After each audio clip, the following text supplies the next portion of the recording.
Hi అండి, welcome back to our channel. నేను Bhavani. Video చూస్తున్న అందరూ బాగున్నారా? నేనైతే బాగున్నాను. ఫస్ట్ టైం మన ఛానల్ ఎవరైనా చూస్తున్నట్లయితే ప్రీవియస్ వీడియోస్ చూసి మీకు నచ్చితే సబ్స్క్రైబ్ చేయండి. గుడికి వెళ్ళి వచ్చేటప్పుడు నేను తింగర పని చేశానని చెప్పాను కదా. ఏం లేదండి, అనుకోకుండా బ్యాగ్ గుడి దగ్గరే మర్చిపోయి వచ్చాను. ఇంటికి వచ్చేదాకా గుర్తుకే రాలేదు అసలు. బ్యాగ్ మర్చిపోయానని గుర్తొచ్చిన తర్వాత చూడాలి నా కంగారు. ఆల్మోస్ట్ 8 చేశాను అన్నంత పని అయ్యింది. ఆ రోజు చేసింది నేను చిన్న తప్పైనా నాకు పెద్ద అనుభవమే జరిగిందండి. తెలిసిన వాళ్ళకి ఫోన్ చేశాము, కాకపోతే ఎవరి పనులు వాళ్ళకు ఉంటాయి కదా అనిపించింది. అలుకుమట్టికి వెళ్ళిన ఇంటి మనిషే వెళ్ళాలన్న సామెత అయితే గుర్తుకు వచ్చింది.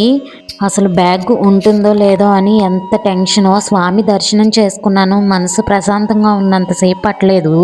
మా వారైతే 2 తిట్లు తిట్టారు, అంత జాగ్రత్తగా ఉన్నావా అని చెప్పి.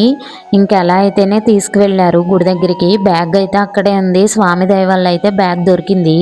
నేను బ్యాగ్ వదిలేసి రావటం చిన్న విషయమే అవ్వచ్చు, లైఫ్ నాకు పెద్ద పాఠాన్ని నేర్పించిందండి. నమ్మకం అనేది మాటలతో రాదు, చేతల్లో తెలుస్తుంది. ఏది ఏమైతేనే కొన్ని సంఘటనలు మనల్ని కృంగతీయటానికి కాదు, మనల్ని బలంగా మార్చడానికి వస్తాయి అనే విషయం మాత్రం తెలుసుకున్నానండి.